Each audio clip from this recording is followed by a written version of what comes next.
High friends, welcome to my channel. আশা করছি তোমরা সবাই ভালো আছো। তো আজকে একটা নতুন রেসিপি নিয়ে তোমাদের সামনে হাজির হলাম। আজকে আমি বানাবো তেলের পিঠা। তো প্রথমেই আমি 2 কাপ চালের গুঁড়ো নিলাম,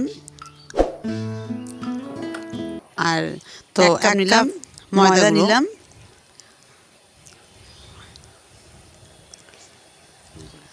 আর সামান্য পরিমাণ লবণ দিয়ে দিলাম। আর আমি ওখানে সামান্য পরিমাণে লবণ দিলাম, আর সামান্য পরিমাণে কালো জিরা দিলাম।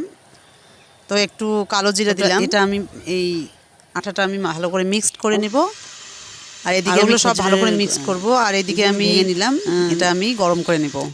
আখের গলে যাবে, তো আমি আটাটা ভালো করে মিক্সড করে নেওয়ার পর সেটা আমি দিয়ে দেব।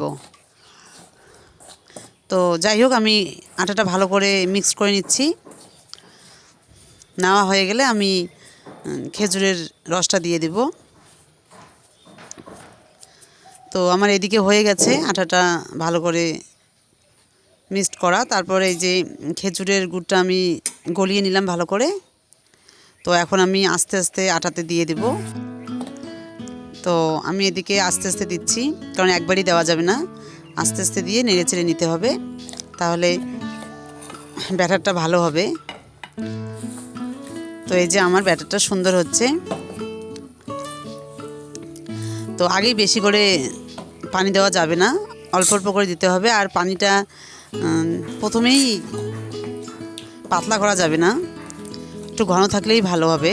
কারণ যদি ঘন পাতলা হয় তাহলে আবার এই আটাটা তৈরি করতে হবে।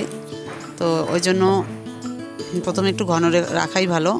তো যাই হোক, এইদিকে আমার ব্যাটারটা কমপ্লিট হয়েছে। এই যে কত সুন্দর কালার চলে আসছে, আর কালো জুড়োগুলো সুন্দর দেখা যায়। তো যাই হোক, আমার এদিকে এটা কমপ্লিট হয়ে গেছে। এটা আমি রেখে দেব, 3-4 ঘন্টা এটা রেখে দেব। তারপর আমি এটা ভাজবো। তো তো যাই হোক, এটা আমার হয়ে গেছে ব্যাটারটা। তো আমি এটা রেখে দিয়েছি, এখন আমি ভাজবো। তো এই যে সুন্দর কালার চলে আসছে। তো আমি এদিকে কড়াই বসিয়ে দিয়েছি তেল গরম করার জন্য। তো এই যে আমি এবার দিয়ে দিলাম। এই যে কত সুন্দর পিঠাটা হয়ে গেল। তো তোমরা বাড়িতে এভাবে তেলের পিঠাটা বানাতে পারো, সবথেকে ইজি পদ্ধতিতে। তো আমার ভিডিওটা যদি তোমাদের ভালো লেগে থাকে তাহলে অবশ্যই কমেন্ট করবে, আর সাবস্ক্রাইব করতে ভুলবে না। তো এই যে আমার পিঠা হয়ে গেছে, এই যে সুন্দর চলে আসছে। তো এরকম করে আমি এক এক করে সব ভেজে নেব।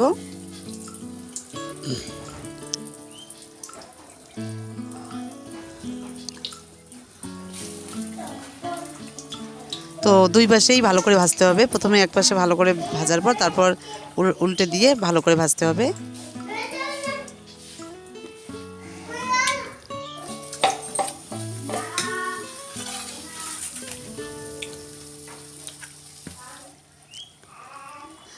আর কালারটা চলে আসছে সুন্দর। তো আজকে আমি ভিডিওটা এখানেই শেষ করছি। তোমাদের যদি ভালো লেগে থাকে তাহলে অবশ্যই কমেন্ট করে জানাবে কেমন হয়েছে, আর প্লিজ সাবস্ক্রাইব করতে ভুলবে না। এই যে আমার পিঠা রেডি। তো শীতে তেলের পিঠা খুবই ভালো লাগে, তো তোমরা বাড়িতে বানিয়ে খেয়ে দেখবে।